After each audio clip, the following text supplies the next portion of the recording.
आज सकाळी ती दुःखद बातमी आली आणि महाराष्ट्राचा एक कर्ता नेता आज तुमच्या आमच्यातून या ठिकाणी निघून गेला। घटना दुःखद तर आहेच, पण ती धक्कादायक देखील आहे। निवडणुकीच्या धावपळीमध्ये,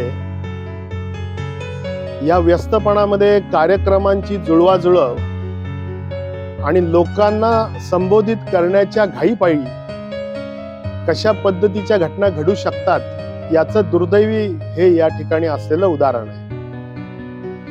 ज्यांना महाराष्ट्र माहिती होता, महाराष्ट्रातल्या सर्व राजकीय सामाजिक घटना ज्यांना माहित होत्या, महाराष्ट्राचा ज्यांचा खूप जवळून अभ्यास होता, अशा 2-4 पुढाऱ्यांपैकी दादा एक होते। दादा खूप मनमिळाऊ होते, स्पष्ट वक्तेपणा हा त्यांचा गुण होता।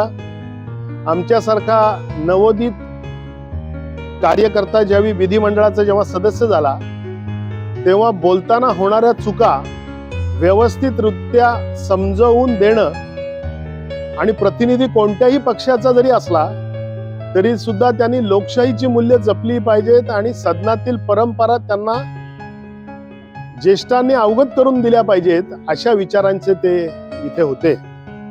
खरं तर एक जाणता आणि महाराष्ट्र जाणणारा आणि एक हरहुन्नरी स्पष्ट वक्ता आणि सरकारवर, प्रशासनावर कमांड असणारा आणि लोकांकरता मनापासून काहीतरी करण्याची इच्छा असणारा नेता आज आपल्यातून हरपलेला आहे।